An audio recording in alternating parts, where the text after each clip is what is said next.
तो जंगल का राजा सिंह को कहा जाता है। लेकिन जिस समय वो गजेंद्र अपने परिवार के साथ जंगल में भ्रमण के लिए निकलता है तो बड़े बड़े सिंहों के झुंड उस हाथी के झुंड को देख करके किनारा कर देते हैं, एक तरफ हो जाते हैं। भैया निकल जाने दो इसे, बहुत पावरफुल परिवार का व्यक्ति है ये, बहुत विशाल का शरीर का हाथी है ये, इससे उलझना ठीक नहीं है। असी रहा गिरिवरो राज त्रिकूट इति विश्रुता क्षीरोदेन वृतः श्रीमान योजनायुतमोक्षिता।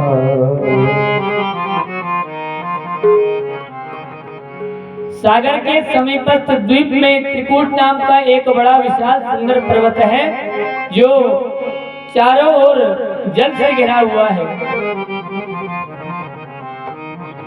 दूर से ऐसा लगता है कि मानो ये पर्वत सोने और चांदी से मढ़ा हुआ है।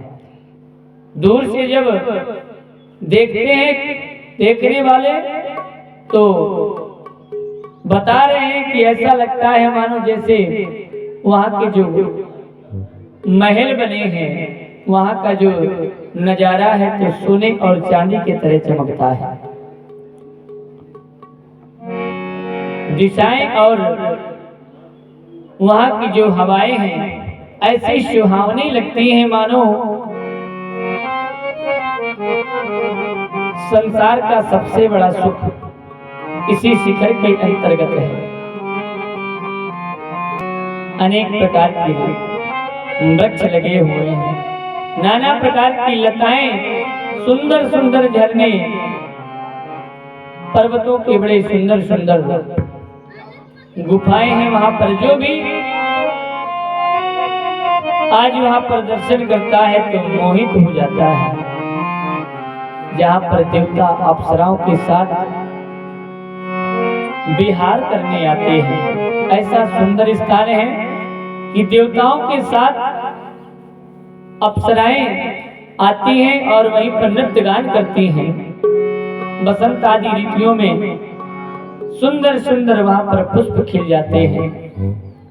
एक बड़ा विशाल उद्यान बना हुआ है और उसी उद्यान के मध्य में एक बड़ा विशाल काय शरीर का गजेंद्र रहता है। एक दिन की बात है, गजेंद्र अपने परिवार के साथ, बड़ा अभिमान है परिवार का गजेंद्र को।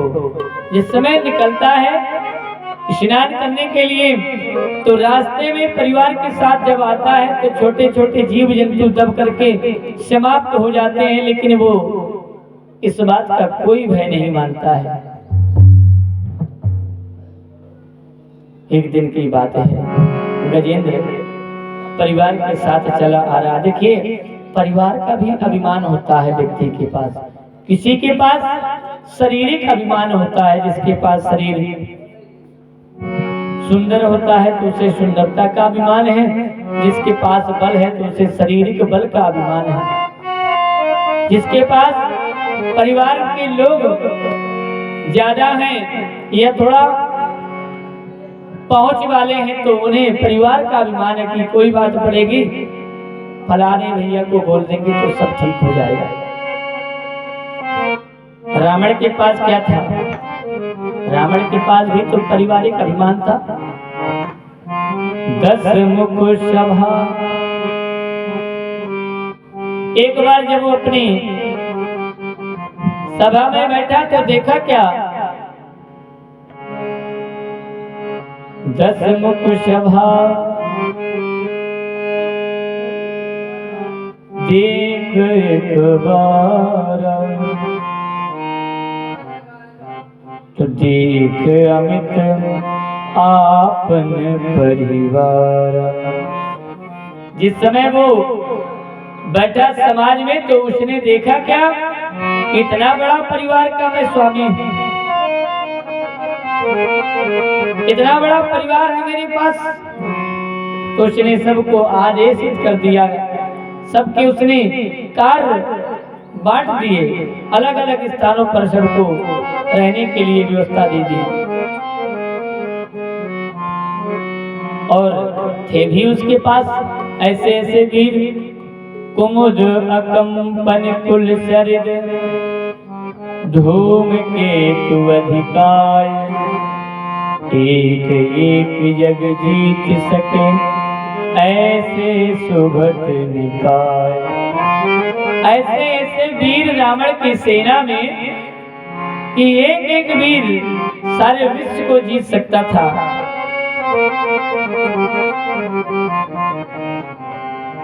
तो रावण को केवल पारिवारिक अभिमान था।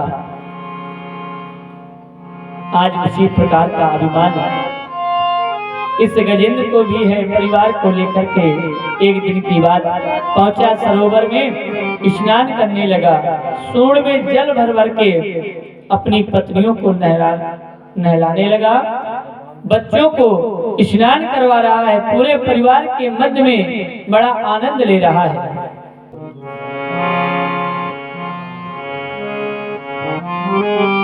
स्नान करते कराते अचानक गजेंद्र को लगा कि किसी ने मेरे पैर को पकड़ लिया है। गजेंद्र ने जब ऐसा आभास किया तो अपनी थोड़ी सी ताकत लगाई, क्योंकि ताकत उसके पास बहुत ज्यादा है, अभिमान है। तो उसने थोड़ा सा प्रयास किया, बाहर आने का विचार किया। हो सकता है किसी जलचर जीव ने मुझे पकड़ लिया हो, अभी बाहर कर देता हूँ। थोड़ा सा प्रयास किया बाहर आने का, लेकिन उससे लगा कि थोड़े से प्रयास में बात बनेगी नहीं। उसने थोड़ी सी ताकत और लगाई, थोड़ा सा बल और बढ़ाया, लेकिन किसी भी प्रकार से उसे सफलता नहीं दिखी। तो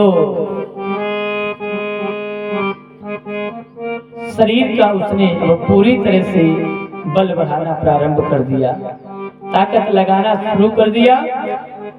पूरी ताकत लगा रहा, लेकिन किसी भी तरह से शरीर एक तिल मात्र भी नहीं हिला पा रहा।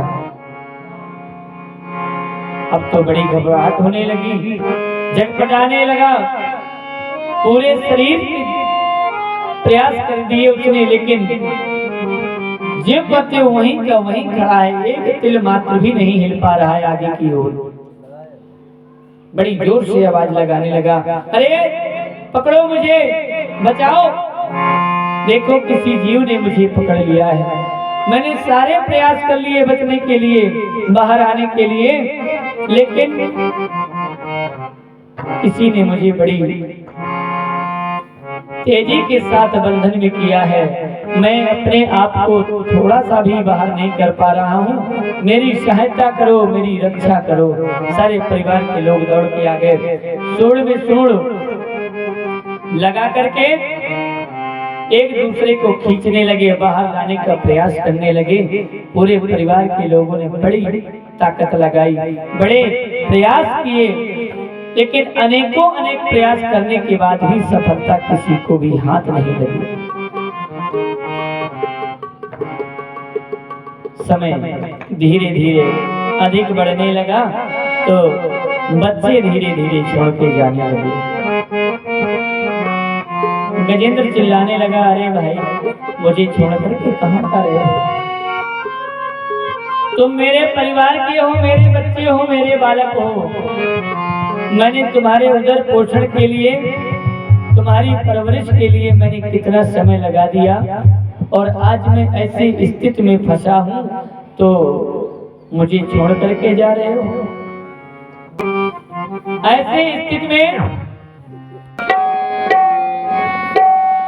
तुम्हारा परम कर्तव्य है कि मेरी रक्षा करो, लेकिन तुम मुझे छोड़ करके कहाँ जा रहे हो? आज मैं भारी संकट में पड़ा हूँ, इस घोर संकट में पड़े हुए ऐसी समस्या से मैं जब घिरा हूँ तो मुझे छोड़ करके जा रही हूँ। नामिगे ज्ञातयः आतुरम् गजः उतः कर्ण्यः प्रभवन्ति मोच्युतम् ग्रहाण पाशेन विधातुरावृतोऽम्यः न तं यामि परम्परारम्।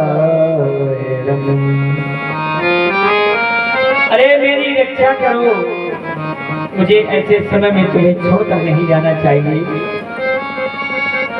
बालकों ने कहा पिताजी हमने बहुत प्रयास कर लिए, ऐसा नहीं कि हमने आपको बचाने का प्रयास नहीं किया, बहुत प्रयास किया, सारी कोशिश की हमने, लेकिन हमें ऐसा लग रहा है कि अब हम आपको बचा नहीं सकते, आपकी रक्षा नहीं कर सकते।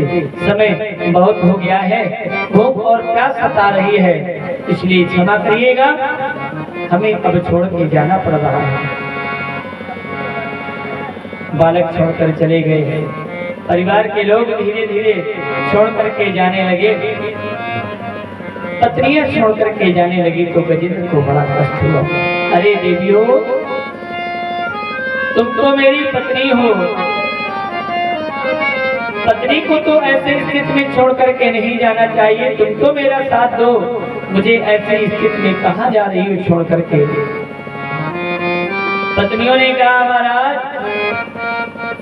हम एक पत्नी के साथ साथ एक माँ भी हैं, हमारे बालक हमसे दूर जा रहे हैं, हमने आपकी सेवा में बड़ा समय दे दिया, लेकिन महाराज अब ऐसा लगता है कि अब आज से हमारा और आपका मिलना नहीं हो पाएगा, ये आपका अब अंतिम समय आ गया है, समय बहुत अधिक बढ़ रहा है, भूख और प्यास हमें भी सता रही है, बालक हमारे छोड़ करके जा रहे हैं, हम एक माँ भी हैं और माँ का परम कर्तव्य होता है कि अपने बालकों की रक्षा करे।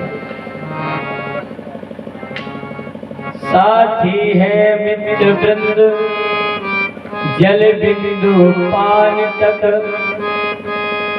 एक सुंदर से महापुरुष के द्वारा बड़ा सुंदर सा दर्शन दिया गया। साथी है मित्र वृंद जल बिंदु पान तक, अर्धांगिनी बढ़ेगी तो केवल मकान तक, परिवार के सब लोग चलेंगे तो श्मशान तक, बेटा भी हक निभाएगा तो अग्निदान तक, लेकिन उसके आगे केवल कुछ नहीं है। परिवार का जो भी शख्स है आपके स्मशान तक का साथी है, पत्नी भी घर के बाहर तक ही जाती है, इसके बाद पत्नी का भी साथ छूट जाता है। संसार में जब सबके साथ छूट जाते हैं तो केवल एक सहारा मिलता है और वो है भगवान का द्वार, जो सदैव प्रत्येक भक्त के लिए हमेशा खुला रहता है।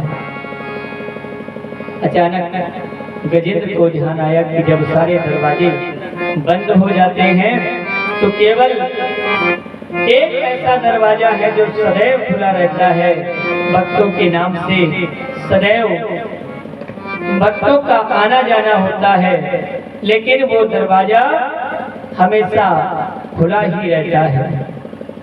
ऐसे दरवाजे में मैं अब क्यों ना जाऊं, अभी तक मैं नहीं गया, लेकिन अब मुझे उसी दरवाजे का ही ध्यान करना चाहिए, स्मरण करना चाहिए। और गजेंद्र ने सोचा कि मैं अपने परमात्मा के पास अभी तक तो नहीं गया, लेकिन आज जाऊंगा तो मैं खाली हाथ जाऊंगा, हो सकता है मेरे इस निवेदन को स्वीकारें या न स्वीकारें, क्या करूं। उसने इधर उधर सूर घुमा करके देखा, क्योंकि गजेंद्र और गज का युद्ध 27 दिन तक चला था। इसे विद्वानों ने तुमुल युद्ध के नाम से नाम दिया है। तो 27 दिन तक युद्ध चला। उस ग्रह ने गजेंद्र को पूरी तरह से जल के अंदर ले लिया था, केवल शेष सूंड रह गई थी, सूंड शेष थी, जल के बाहर थी। गजेंद्र ने इधर उधर सूंड घुमाई तो सूंड में एक कमल का पुष्प आ गया, छोड़ दिया कमल का पुष्प और ऊपर की ओर सूंड उठा करके भगवान से प्रार्थना करने लगा, हे दीनानाथ, मैंने सुना है कि जब संसार में कोई किसी का नहीं होता तो आप उसके सहायक बनते हो। मैंने यह भी सुना है कि जितने आप धनवान के साथी हो उतने आप निर्धन का भी साथ देते हो।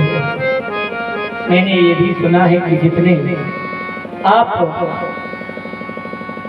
एक बंधन मुक्त व्यक्ति का साथ देते हो उतना ही एक बंधन में पड़े हुए व्यक्ति का साथ देते हो।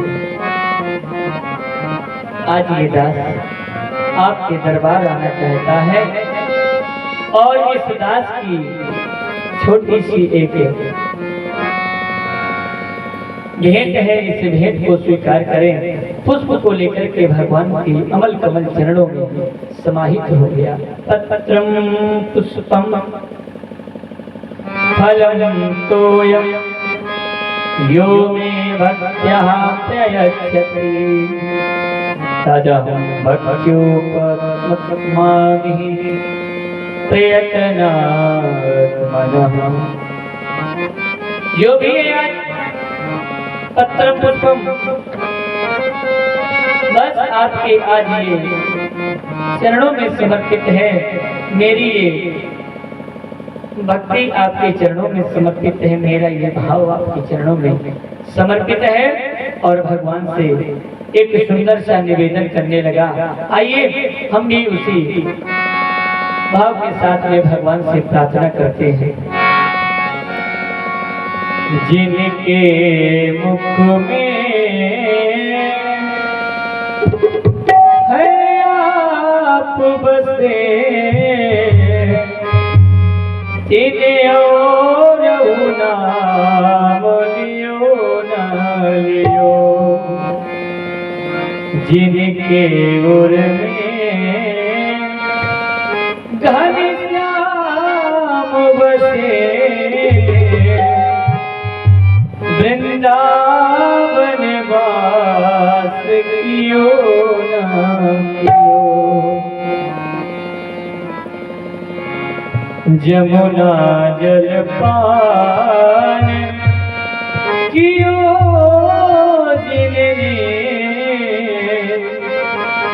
तो फिर तिने और पान कियो न कियो।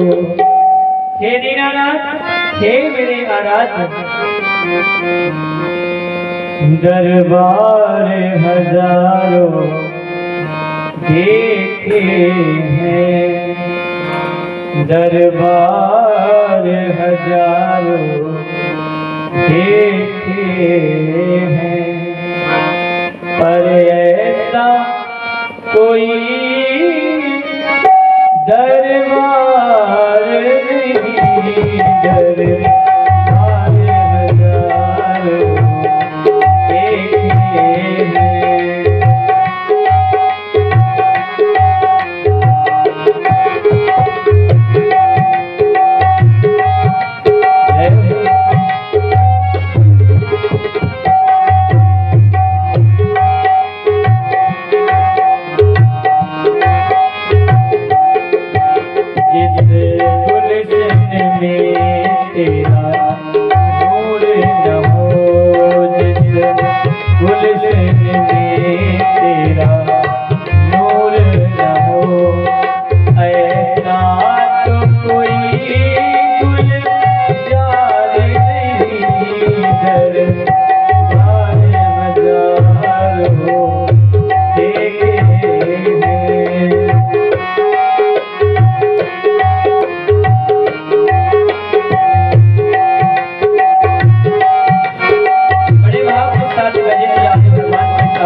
नाथ तुम्हारे चरणों में है कौन भला इस दुनिया में, है कौन भला इस दुनिया में, जहाँ होता किसी को बारे नजारों देखे।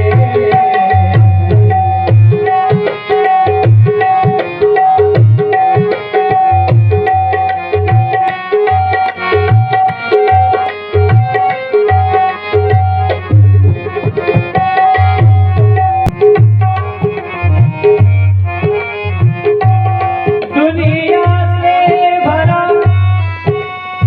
हम क्या मांगे वाले,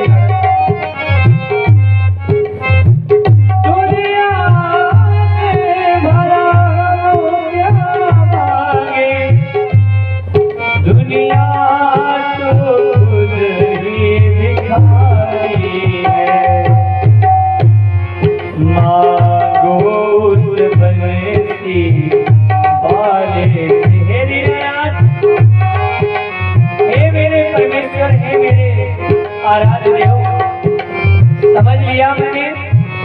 मुझे बड़ा अभिमान था कि मेरा परिवार मेरे साथ में है, लेकिन आज आपने ऐसी कृपा की है कि मेरा सारा अभिमान चूर चूर हो गया है। बस एक कृपा और कर दो। इस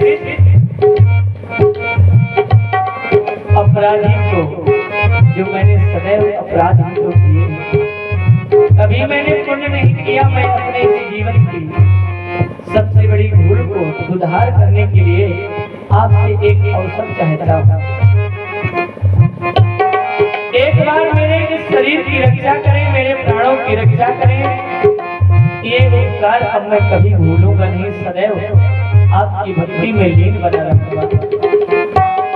मैंने तो सुना है संसार में जब कहीं नहीं कुछ प्राप्त होता तो भगवान के दरबार में सब कुछ प्राप्त हो जाता है।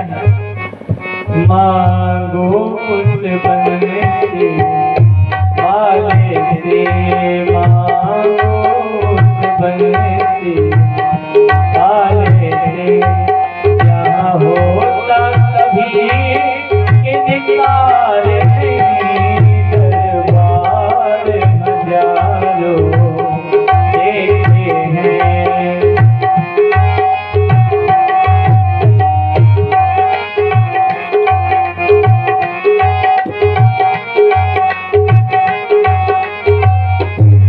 दरबार हजारों देखे हैं, पर ऐसा कोई दरबार नहीं जिस गुलशन में तेरा नूर न हो, जिस गुलशन में तेरा नूर न हो।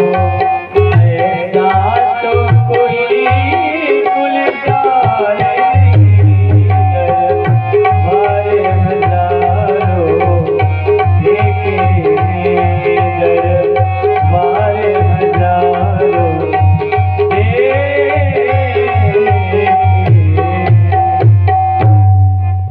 बड़ा आर्त होकर के भगवान से प्रार्थना करने लगा और भगवान ने उसकी इस निवेदन को बड़ी जल्दी स्वीकार कर लिया। बड़ी शीघ्रता से भगवान ने उसे अपना लिया और भगवान एकदम से बिना दौड़ के दौड़ पड़े। गरुड़ पीछे पीछे, महाराज कहाँ जा रहे हो? अरे महाराज शीघ्रता से आप बैठ जाइए और मैं आपको वहीं लेकर के पहुंच जाऊंगा। भगवान ने कहा, गरुड़ तुम हमारे चलाने से चलते हो, हम तुम्हारे हिसाब से नहीं चलते। अगर हम तुम पर बैठ कर के जाएंगे तो हमें बड़ा समय हो जाएगा। भगवान ने निमिष मात्र का भी समय नहीं लगाया और पलक झपकते ही भगवान वहां पर उपस्थित हो गए। सुदर्शन चक्र को आदेश कर दिया। सुदर्शन चक्र पहुंचा जल के अंदर, ग्राह के शरीर के दो भाग कर दिए। भगवान ने सूंड पकड़ा, थोड़ा सा झटका लगाया, गजेंद्र को निकाल करके जल से बाहर कर दिया। गजेंद्र ने जिस समय भगवान को देखा था, चरणों में गिर पड़ा, है मेरे दीनानाथ, मैं कितना अंधकार में जीता रहा, अभी तक मुझे तो परिवार का बड़ा अभिमान हो गया था, लेकिन आपने ऐसी कृपा की कि सारा अभिमान मेरा झूठ चूर हो गया। बल का मुझे बड़ा अभिमान हो गया था, मुझे लगता था मुझसे ज्यादा बलशाली कोई अब जीव इस जंगल में नहीं रहता है, लेकिन आपने अभिमान इस जलचर के द्वारा नष्ट करवा दिया। 28 श्लोकों में गजेंद्र ने भगवान की प्रार्थना की और भगवान बड़े सुंदर से भाव में आज गजेंद्र को आशीर्वाद देते हुए अपने धाम को वापस चले जाते हैं। राजा परीक्षित पूछने लगे, महाराज ये गजेंद्र ऐसा कौन सा तप कर चुका था, या क्या इसका फल है कि भगवान ने बड़ी शीघ्रता से इसकी प्रार्थना को स्वीकार कर लिया? राजा परीक्षित बता रहे हैं,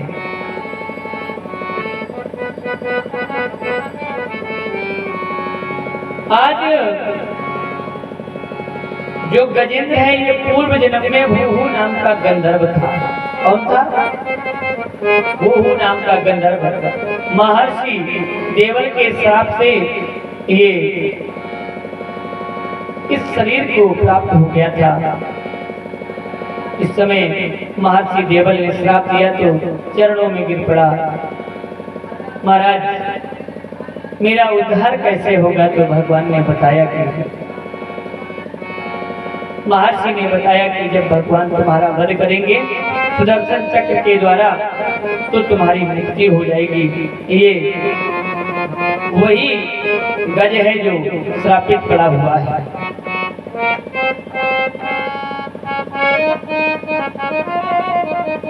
राजा परीक्षित ने कहा, महाराज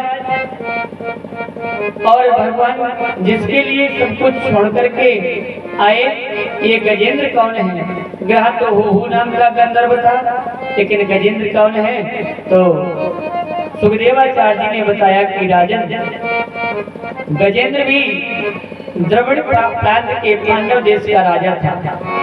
उसका पूर्व जन्म में नाम था इंद्रदुम्न। आज